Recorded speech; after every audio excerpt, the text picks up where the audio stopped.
Welcome home, brave heroes. Welcome back to the channel. If you've been around for a little while, welcome. If you are new, I am Ash. This is 𝐻𝐻𝐾𝐚𝐬𝐿. This is the channel where we talk about board games, heroquest, other dungeon crawlers, dungeon crawler adjacent games. We play these games on the channel. We unbox these games on the channel. New games, retro games, vintage games. We unbox components, assets, and materials made for these games. A lot of them are from industrious people like yourself, who may have put in some work to create a homebrewed material or hero or mechanic of some sort to check out. And it is Monday, which means it's time for the Broadcast. This is the weekly podcast-styled video series, long form, where we just talk about these things. And today's topic I wanted to talk about, well, there's no better day, literally, to talk about gaming in 2024. The things that I'm looking forward to seeing, the things that you're looking forward to seeing, hopefully. And you can absolutely join in the comments below, letting me know what it is you are planning to pick up this year. What are you looking forward to releasing this year?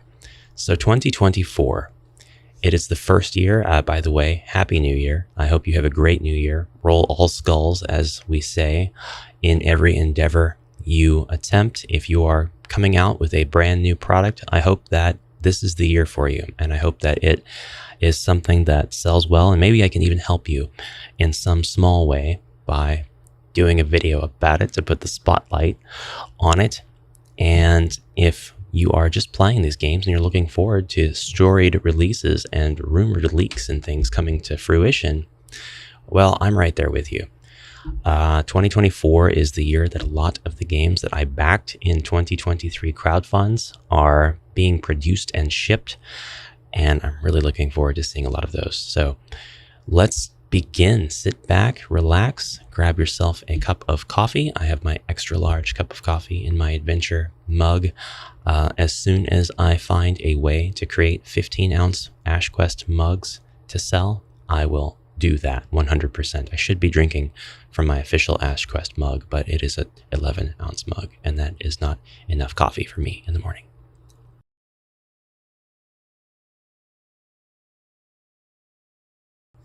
I'm not naive. I know that some of these podcast-styled episodes are unintentional ASMR. We can keep it that way. It's fine. Whoever enjoys that sort of thing, I am happy to accommodate. So, before we get into the games coming out and everything, it's best enjoyed just listening. This is going to be graphically minimal. We've just got the webcam on today. We don't have any websites to explore, anything to click on. The board games in the background, you can enjoy trying to figure out what all of them are. A lot of the titles you can see my partial green screen drywall piece that needs to get dismantled and thrown outside, and I need to find another solution for that. And generally, I have a green screen behind me so that you can just see whatever website and stuff I'm on, but I've got that turned off. And this is best enjoyed in the car, commuting to from work, sneaking in the podcast with an earbud in one ear while you're supposed to be paying attention in your meetings, dropping the kids off at school, trying to create new armies and decks from Magic the Gathering. So far, I don't think anybody has said that they like to create decks of Yu-Gi-Oh! Or Pokemon while listening. Maybe it's a demographic of audience thing. If you are building Yu-Gi-Oh! Or Pokemon decks while listening to this, please let me know in the comments below.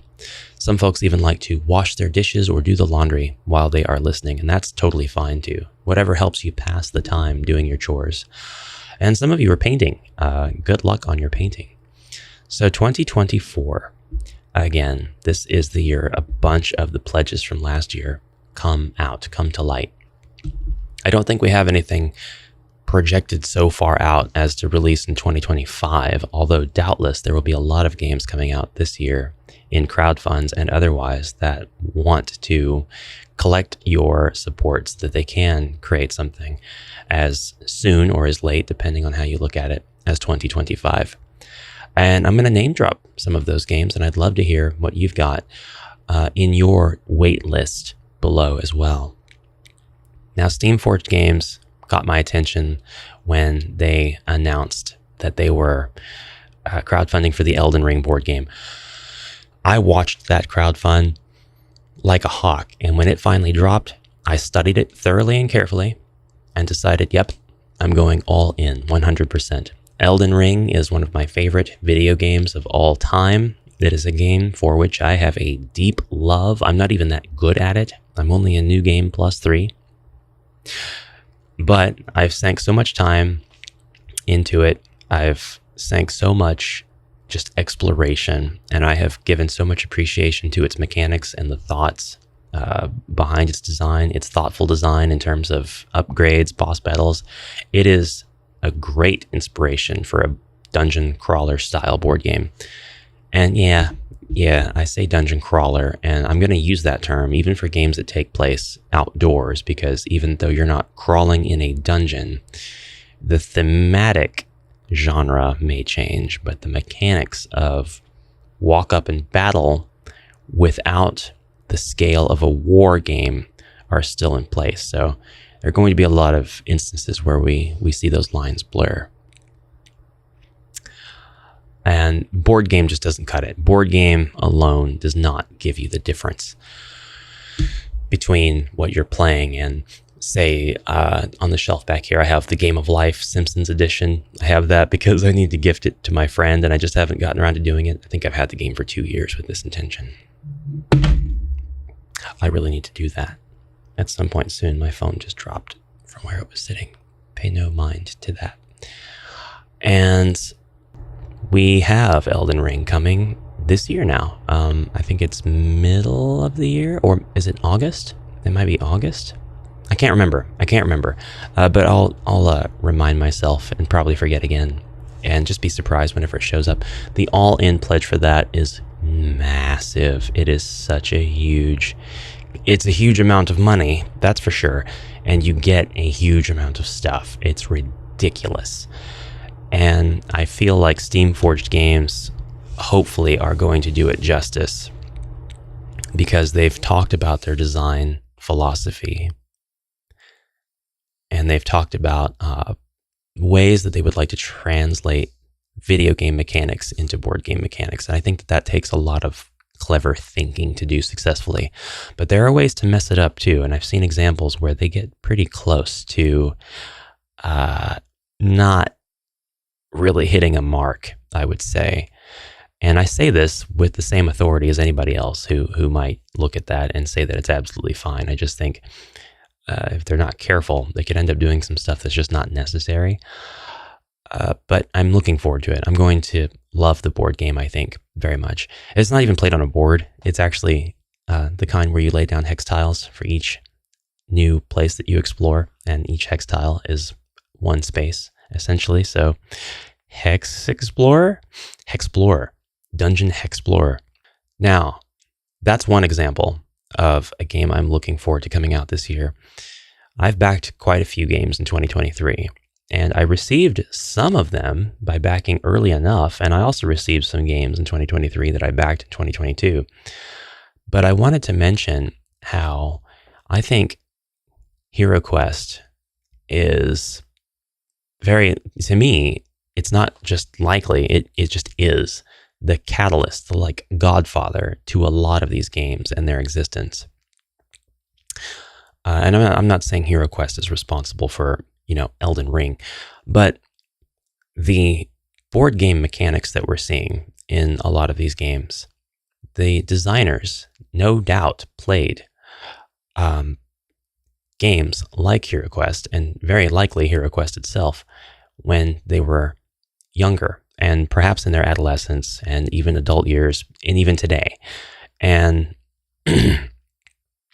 we have OrcQuest, which came out, and the designer for heroquest actually humbled me by commenting on the video that I did for, can heroquest be used with heroquest? Of course, the answer is yes. But the title makes for a great question, because you already know the answer, and then you're going to click on the video anyway.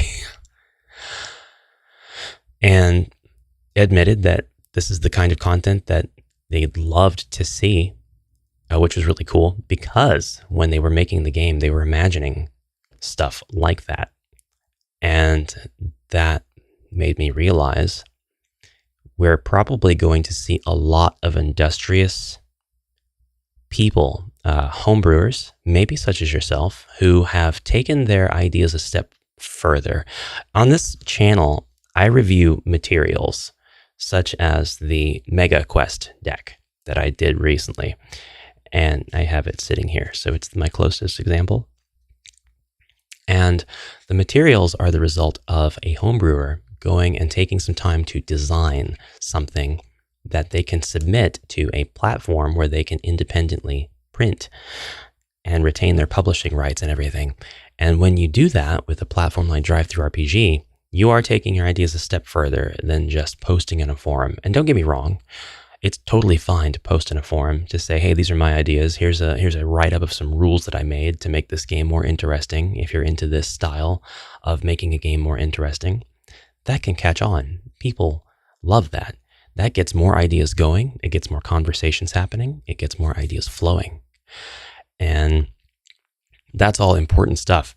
But when you're confident enough in that idea, and you see that it could be something that could be packaged and distributed to people in a way that you would intend for them to experience it, such as a deck of cards or a few cards and a miniature for a hero expansion, then taking that next step to actually publish it into something that's physical, or even digital only, but I would consider physical to be more work, because you are putting thought into the physical representation of the product, then you've really taken it a step further. And there are, amongst those homebrewers who are taking their ideas a little further, people who have entire game systems that they are working on.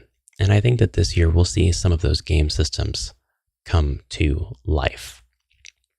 I think that we are seeing overlays for things like the HeroQuest rule set and things like that. And I believe truly that there are people who have thought out entire board designs, decks of cards, stats of heroes, who have test played these games, and they're looking for ways to make the entire game. And rather than it be an overlay or a supplement to another game like HeroQuest, it's a game all its own. We've already seen examples of this. 2024 might be the year that the fabled 𝐁𝐰𝐴₂ finally comes out. The year that the creator finally honors his commitments with the monetary support that he's gotten, and does right by all of the original backers and contemporary backers, and maybe it escapes the Spanish FBI or whatever's going on in that corner of the world. It's not likely, but it could happen.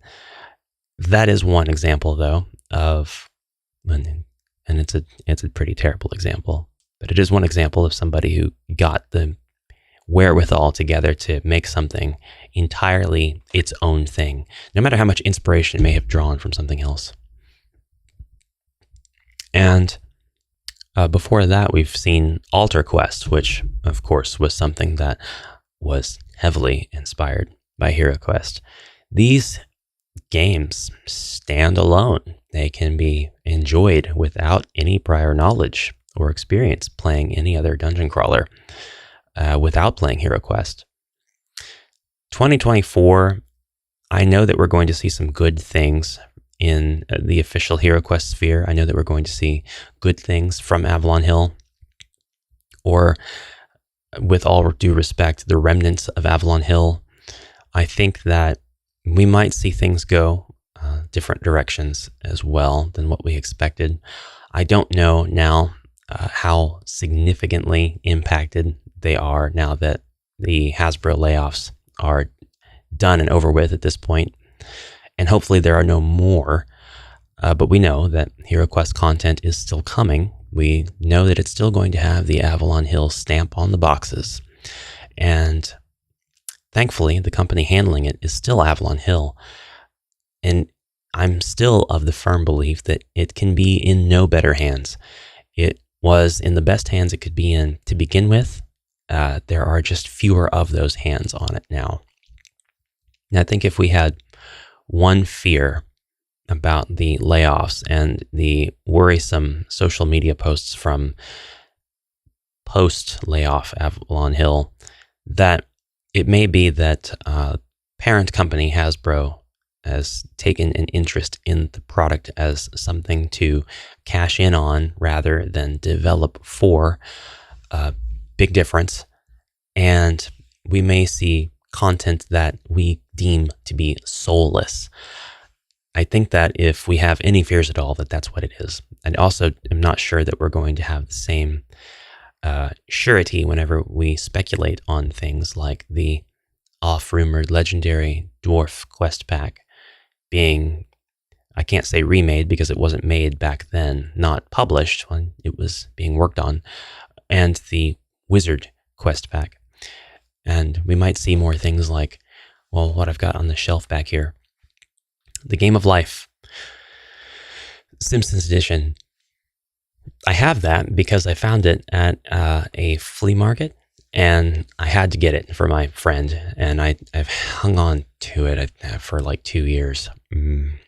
I really needed to give it to my friend, but besides that point, the Game of Life is a classic game. It needs no reskin. It is what it is by itself. It's got its own life, its own personality. But that one has a Simpsons skin on it. Now, I will say there are some collaborations that make sense. That game makes sense with a Simpsons theme. The Simpsons is a beloved American cartoon. It has gone on for decades. It is full of just nonsensical lore. It's predicted the future. To give it to the Game of Life and skin Springfield all over the board and put all these different iconic characters, of which there are over 100, in the game and its cards and in its events and such, that makes sense. You could still screw it up, but the property is giving you every chance to get it right, and you can definitely get something like that right. We might make sense of some of the collaborations that we've talked about and have commented on in the past, in the recent past, with Avalon Hill hinting that they might reskin HeroQuest. And I don't want to talk too much about that because that has some negative connotations. There are people looking forward to it, and I'm just kind of cautiously optimistic. But we won't go down that rabbit hole in this video again yet, still more. We will instead, I just want to use one example since I brought that up. You talk about the upcoming games besides, but I did want to mention HeroQuest. But maybe we could see something like that, like The Simpsons being applied to HeroQuest. And I think that that's probably what we would like to make sure we avoid. Actually, The Simpsons had a very successful arcade beat-em-up style game in the 90s. It might make perfect sense for them to be in HeroQuest. We won't worry about that, though. That's for another video. That's another time. Homer Cleese cares not for beans. He kind of already is a barbarian.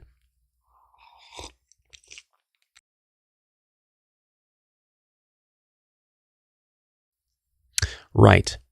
So we look forward to the releases that we know are coming, such as the Jungles of Delthrak, and we fear the greater implications of what could be to come. Nobody really cares if they want to make a My Little Pony, I think. But I think we just don't want them to do something dirty. We don't want to see them disrespect two IPs at the same time by merging them needlessly for the sake of making money. Going forward and reskinning can be a great thing if they do it right. But we'll move away from that now. The games I'm looking forward to. I've talked about Elden Ring. 𝐁𝐰𝐸, I think it was. Yeah, they are making Metal Gear Solid. That one's going to be fun. It surprised me to see that it was being made into a board game at all. But I think it can make a lot of sense. I didn't do a lot of research. I just knew that I had to have it because Metal Gear Solid is one of my favorite games of all time. It is a game that I played endlessly when I was in my teen years, late teens. I didn't think I would like to play a game called Metal Gear Solid because I was very much into sword and sorcery. I played RPGs. I was into games like Final Fantasy. In fact, my holy trinity of my PlayStation 1 years was Final Fantasy 7, Xenogears, and Star Ocean 2. Those were my Star Ocean 2, Star Ocean Second Story. Those were my favorite RPGs. Those were the ones that I found most fun. They were most impactful on me. I loved the stories. I loved the gameplay. I beat both the Ruby and Emerald weapons in Final Fantasy VII. I tried all kinds of things to get Aerith to come back to life or Sephiroth to join the party or all of that stuff. I crawled forums on the internet to find ways to utilize the items that you win, I think, at the gold saucer that are seemingly useless. And it turns out they are useless. You can't really do anything with them. But that was the kind of enjoyer I was. And when I played Xenogears, I was just constantly floored by the world and its lore. And I loved that game's lore. It was extremely immersive. From the moment I picked up the controller, I was in it. And Star Ocean, I just had such an attachment to. It was such a rewarding game to play. The remaster, or remake, really, that came out last year, I have it, and it's on my list to play all over again. Beautiful, beautiful video game. The Metal Gear Solid board game, I went off on a tangent. It looks like it's going to play in a board game style through the scenarios of the video game. And so that is an interesting concept. All of the bosses in Metal Gear Solid are just people, except for one of the end bosses, which is the giant robot military weapon Metal Gear itself. But all of them are just people, and they have the weirdest quirks to them. And it makes sense to have them as board game RPG bosses. It's kind of like having boss monsters in HeroQuest with special stats and special mechanics. And then just the regular gameplay, which would be to sneak around. That's going to be really interesting. That's going to be really interesting to see how that plays out. I hope it's a lot of fun. And I don't know if it's single player. I think that I think I did a video on it, and I think I saw that it was single player. But I would be perfectly fine with that game being single player because Metal Gear, to me, is a single player experience in general. And yeah, was definitely something I was surprised that I liked so much because of its military and guns aspect. But it really subverts the expectations, especially if you've never played any of the former Metal Gear games. It was just a good game in general. And the story is gripping, and you're in the action, and you can relate to the main character because he doesn't want to be there. He's skilled. He has everything that he needs, but he has no tools at his disposal. You have to get those yourself while you're playing. So it ends up being a surprisingly sort of RPG-ish experience. You have guns. You can get guns. There's rocket launchers. There's scomes, things like that, but you don't really want to use them because you need to be quiet. You need to sneak. You need to crawl under things and into vents. And I hope that the board game retains a lot of that. And the characters are just awesome. Everybody has so much of a personality and so much lore behind them. It's not at all the game that I thought it would be when I first picked up the demo and played it way back when. So Moving on, that is Metal Gear Solid. That should be coming out this year, I'm pretty sure. It doesn't have a whole hell of a lot of material with it, so I think that it's realistic that it comes out the first half. We have games like heroquest, which came out already, and heroquest coming out makes me think that that is somewhat evidence of my prior claim that there are people who just take their homebrews a step further and make games. And I think this way because the creator of heroquest, or one of the creators, commented on one of my videos that I did. It was the can you use heroquest, or can you use heroquest components with heroquest? Are they compatible? I don't remember the title. It was something to make you click on it, though, because it had heroquest and heroquest in the title, and that's what the video was about. And the answer is, of course, yes, obviously, but you're still going to click on it and watch it, because why wouldn't you? You want to see the heroquest models and the heroquest models face off, and the tiles laid down, and the skills used. And the comment that they left said that that's the kind of content that they loved to see, because the game was created. I'll have to go look for the comment, actually. I'll have to go see if I can find the comment. There it is. There it is. Thomas Mafroyd, 1551. As one of the authors, I'm so happy to see this kind of video. I'm a huge HeroQuest fan since its beginning. My goal was to use heroquest stuff in HeroQuest and vice versa. Yeah, that to me is all the evidence I need to see to know that HeroQuest is the godfather of so many of these dungeon crawlers. And I'm not saying, again, I'm not saying HeroQuest is responsible for Metal Gear Solid, anything like that. But so many of them are going to have roots in this old school dungeon crawler gameplay meant for children, but enjoyed highly by adults who played it as children, who seek to play similar experiences today. So those are two of the games, Elden Ring, Metal Gear Solid. We covered a lot of Fire and Ice on the channel. Fire and Ice, the miniatures game, is another thing that I'm looking forward to coming out this year. I don't see any reason why it wouldn't. The creators of it, they were kind enough to allow me to interview them on my channel here. So if you wanted to see that interview, it's out there. The creators of the Fire and Ice board game were definitely respecting Ralph Bakshi's work and Frank Frazetta. And although not a dungeon crawler per se, I think it's going to take more of the war game approach, just with fewer characters with point-buy system.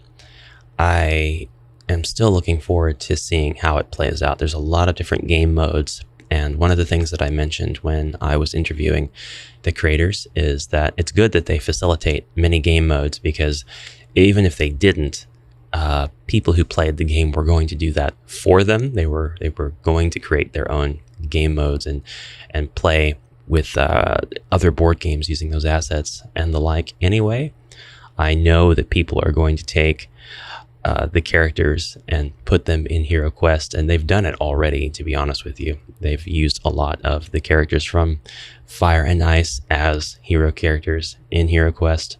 I know that they've used Tigra, Larn, and Darkwolf as characters, especially Darkwolf. I know Darkwolf has been used as a barbarian and a barbarian type character in HeroQuest. So really cool to see those miniatures actually coming out and being official miniatures with poses and sculpts based on the 1983 film.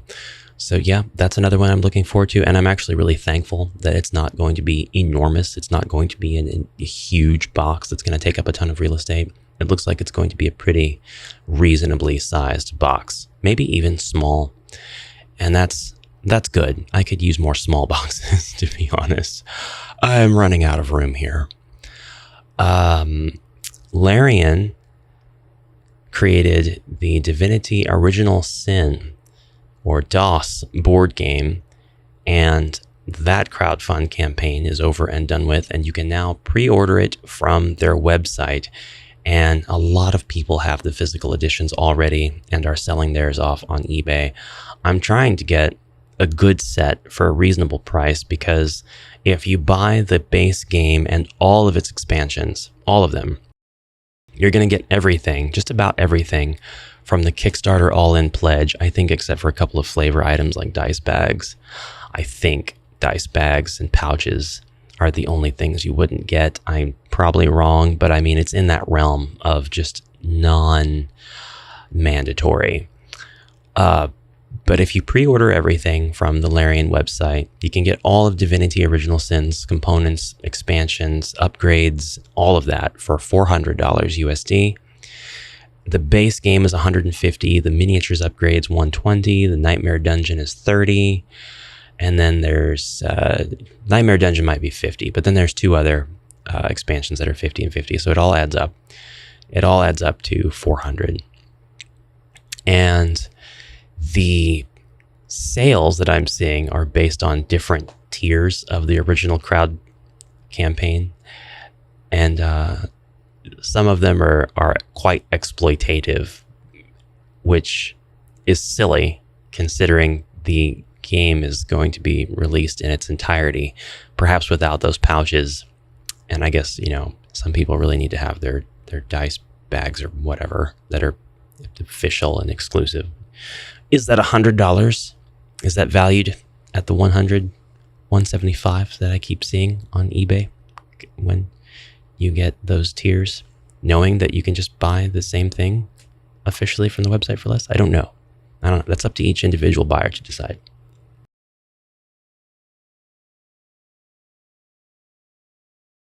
So Divinity is one that I missed the crowdfund campaign on, but the game looks like a lot of fun. And I am not particularly a huge fan of the video game. I actually would like to play it more, but I just haven't played a lot of it. I know it's going to be an enormous time sink. I do play a lot of video games. I don't know if I give that impression. Amalgam Ash, my first channel, is focused on playing independent games, but I play a lot of video games on console with my wife.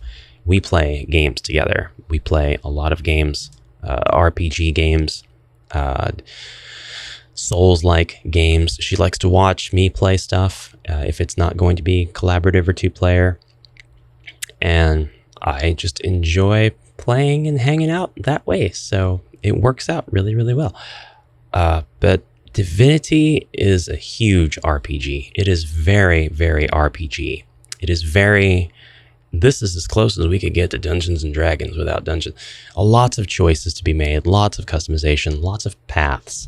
It is what basically Baldur's Gate 3 is, just without the huge thirsty fan base, because the characters in Baldur's Gate 3 are absolutely thirst traps. Nothing wrong with that. Moving on though. The board game looks to be equally well thought out and is actually made by the same people. It's still made by Larian. Does that mean the same people who worked on the video game? I'm actually not sure. Maybe the actual design of the game was sourced. Maybe that's different, and Larian just has the publishing rights because it's theirs, so of course they're publishing it. But if they are publishing it, knowing Larian, they probably are only doing it because the game meets their standards. It meets everything that they think should be in the board game. And that's probably not a very simple or small or insignificant list or set of requirements. So I would put a lot of faith into that game being a rewarding experience and a lot of thought put into it and having meaningful gameplay. So Divinity Original Sin is a game that I hope I can get my hands on. I will get my hands on it, but hopefully early this year. And I'm looking forward to RuneScape. RuneScape is another one, actually from Steamforged Games. They put out this pledge a while ago. I think I missed the pledge, but I got access to the pledge manager and was able to pledge after the original campaign, which is a great business model. I'm so glad that more companies are doing that, where you've got your crowdfund campaign it ends, the pledge manager opens way after, and it just stays open for whatever length of time. I managed to get my hands on RuneScape and pretty much the entire package, the as close to all in as I could get without being part of the original crowdfund, where those backers actually got the all in stuff. And I probably paid a little bit more because I was a late pledger, but that sort of thing, it is what it is. It doesn't bother me. I'm glad that I found it, and I'm glad that I had the opportunity to get it. But that's coming, hopefully this year, and it's being made by the same company, of course, that's doing Elden Ring, the board game, and a few of the different people in that company have their attention on it, so it's not as if the two are related. But I know that RuneScape is a very well-respected game. It has been enduring for decades. It's actually also another video game that I played in my adolescence. I played it on a very slow and weak laptop while I listened to AFI in my bedroom. I think I was working at Hardee's at the time as just a backline cook. And so those are my memories of RuneScape. I wasn't very good at it. I did manage to do a couple of the free quests. I think that I did a cook's assistant, the cook's assistant, and left and tried to explore and got killed in the wilderness, which, I mean, everybody has that story. And then I eventually figured out how to stick around safe places and just skill. And evidently that's something you can do in the board game as well. You can play single player, you can just hang out and skill, which means to do one of your skills over and over again until you level it up and can do it more effectively. And then you can just continue to do it and level it up some more.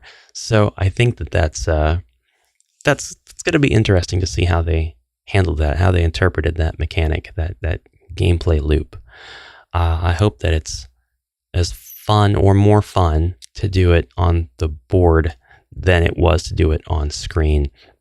Because I've had a couple of attempts to return to RuneScape, and the first game, although it's still supported, it's still going on, still hosted by Jagex even, it's not playable on a modern PC, modern browser, all of that. You have to go through some steps. I think they've got their own launcher and everything, but then you have to change your resolution. Tried to play it over on Amalgamash. It's just such a tiny experience.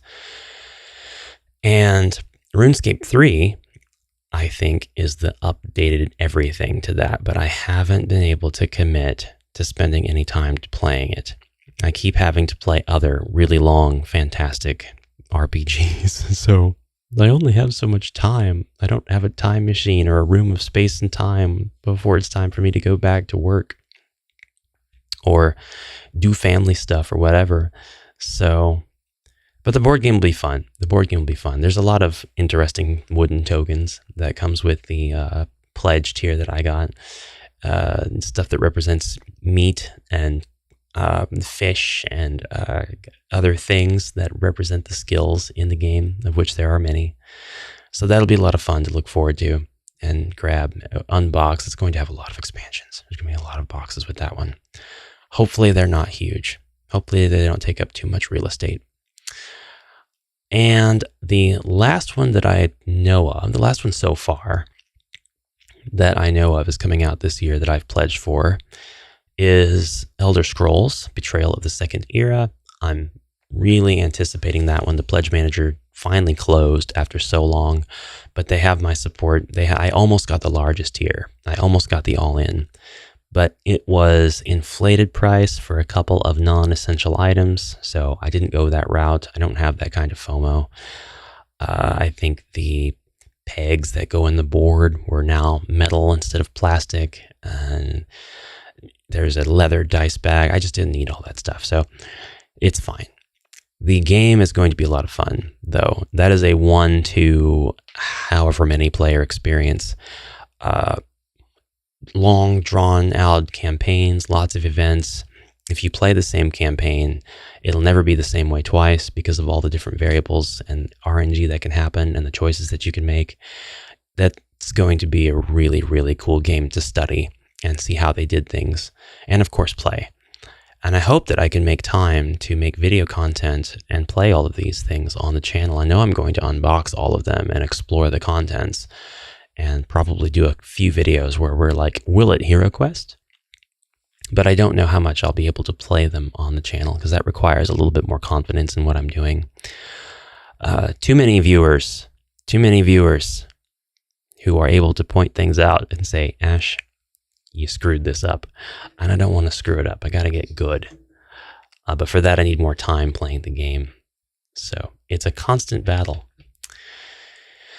So those are the things I'm looking forward to that are coming out this year. What are you looking forward to? What are your resolutions? I have two. One of them is I'm going to only drink non-alcoholic beverages this year. I don't drink a whole lot as it is, but I figure, whenever I do imbibe, whenever I do partake, I just don't end up feeling good. It gives, but it takes away more than it gives. And I'm just tired of that feeling. So even if I only have one beer, after work or as a nightcap or whatever, or one glass of mead, then it's good, and then later it's not so good. So I figure it's probably best for long-term health and to keep my focus and everything if I just stop altogether. So that's going to be easy to pledge in 2024.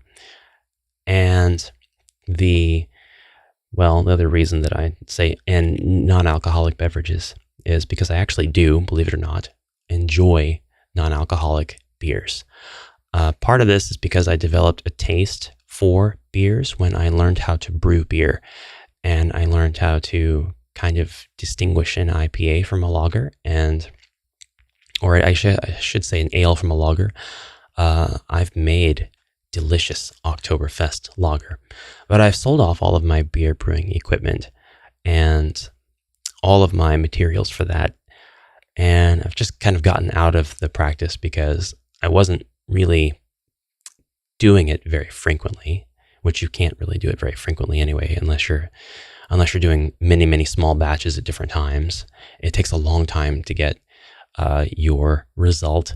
So it's not as if you're going to brew something and then enjoy it a couple of days later. You could make 5-day ale, I think. Not going to be very good. The alcohol content would be very low.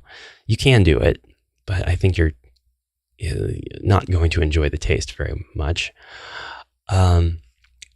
But yeah, there's a little bit of trivia for you about Ash. I can brew beer, and I've actually brewed other things as well. I've actually brewed. I have brewed. Nobody says brewed. I have brewed other things as well. I've actually brewed sake, and that one's a tough one. But if you can get what you need for it, you can make sake. And the first several attempts were not good. They smelled like dirty, wet sock. So, yeah, I guess I was making sake.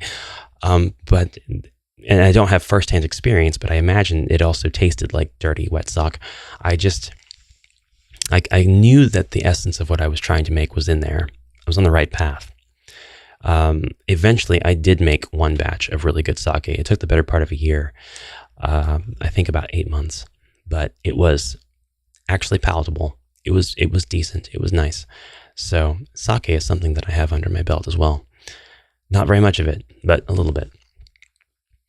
And I've got some honey wine or mead stored right now that I think will go to maybe friends or family, or else down the drain, because it's not really that good either. I let it sit a little too long. So that is one of my resolutions. I will probably continue to drink non-alcoholic beer. I think after trying so many of them, which I know Guinness has one, I just can't find it where I live, that I probably will continue to drink Coors non-alcoholic. That one is tasty. That one's actually pretty good. I like that one. Now, the other resolution I have is to work out a little bit more. I was doing physical work at a machine, constantly moving parts around, loading, unloading, lifting up racks, things like that. And I don't have that job anymore. I now work in a leadership capacity. So I was doing extra work because I was recognizing that working at work was working me out. And I actually got some small gains this year, and I enjoyed that. But after taking on leadership, I've watched that just kind of evaporate into thin air. So I need to make sure I don't wither away just because I'm wearing a polo. So I'm going to commit to a small amount of workout time every single day this year. And really, you should be doing that anyway, because it's just good for your health overall. It's good to get your blood pumping. It'll help your longevity. And that's something I need to do anyway, but I'm going to make it part of my New Year's resolution. So starting today, for at least 5 minutes a day, and I say 5 minutes for a reason, I'll partake in some sort of activity or exercise. The reason I say 5 minutes is because I know my personality type. I know myself. If I say 10 or half an hour or whatever, I'll procrastinate. I'll try to allocate a block of time. I'll forget. And then I won't end up doing it until late at night, where I'll make excuses and say, well, I'm tired. I need to get up early. I can't exercise now, or it'll make me stay awake. If I just do 5 minutes, then I'll do my exercise and I'll say, all right, that was 5 minutes. Might as well keep going. This is how I do almost everything. So small amounts of time to accommodate my brain, which may or may not have some sort of attention deficit disorder. And then after I'm focused in the moment, I'll simply continue doing the thing that I'm doing. And just because I do it longer does not mean I'll skip on the next day. I will continue to exercise the next day and the day after and the day after. And eventually I'll probably get to a point where I simply have longer routines, but I'll start small so that I know at the very least I'm only obligated to do X amount if I have to take a break or anything like that. So that'll help, because I can always add more time on, but I won't take any time away. So those are my 2 resolutions. Would love to hear yours. And I think that'll be about it. Let me know what you thought of this particular topic. I'm looking forward to a great year for 𝐻𝐻𝐾𝐿. This channel was created in August of 2023, and I think middle of August, and it grew so much faster than 𝐷𝐴𝐴𝐻 grew in its lifetime. And while it's still smaller than 𝐷𝐴𝐴𝐻, it's on track to surpass it, I would say, this year. I hope so. I hope that it can. Or otherwise, I hope 𝐷𝐴𝐴𝐻 can enjoy significant growth as well. Because I would love to be able to work full-time on these channels, and perhaps any other channels that I might need to, in order to accommodate people who want to see very particular niches of subject matter. I'm going to be doing a lot more local sharing of my content, and I'm going to be pushing a few more things out there that's more close to Ash, close to me. Things that are, well, things that I haven't really opened up about yet. I think I'll be working on this year. And that's it. Let me know, guys, what you're looking forward to this year, what your resolutions were. Thank you so much for watching. Thank you so much for all the support. With you guys, it is going to be a fantastic 2024. I hope you all roll skulls on all of your endeavors this year. I'll see you in the next video. Until then, have a great rest of your day. Have a great rest of your year. I mean, I'll be back tomorrow. I shouldn't say that. But either way, bye for now.